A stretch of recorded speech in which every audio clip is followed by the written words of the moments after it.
Police station राय दुर्गम के हुदूद में वाक़ई एक मकान में बड़े पैमाने पर सरखे की वारदात पेश आई।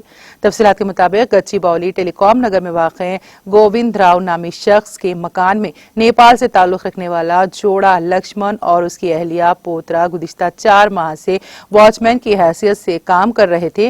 मालिक मकान गोविंद राव ने अपने अरकान खानदान के साथ श्री सेलम गया था कि मौका पाकर वॉचमैन लक्ष्मण ने मकान की खिड़की तोड़कर मकान में दाखिल होकर बेडरूम का ताला तोड़कर अलमारी की चाबियां लेकर अलमारी में मौजूद 10 लाख रुपए की नगद रकम के अलावा 110 तोला तलाई जेवरात लेकर फरार हो गया और अपने फोन को बंद कर लिया।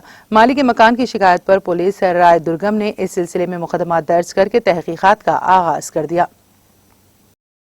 శనివారం ఉదయం 11 గంటలకి శ్రీశైలం వెళ్ళాం మేము ఫ్రెండ్స్తో. సో వాచ్మెన్ నమ్మకంతో ఇల్లు వదిలేసినాం. ఆదివారం ఉదయం 10-11 గంటలకు ఒకసారి ఫోన్ చేశాను. ఆయనకు ఫోన్ స్విచ్ ఆఫ్ వస్తుంది.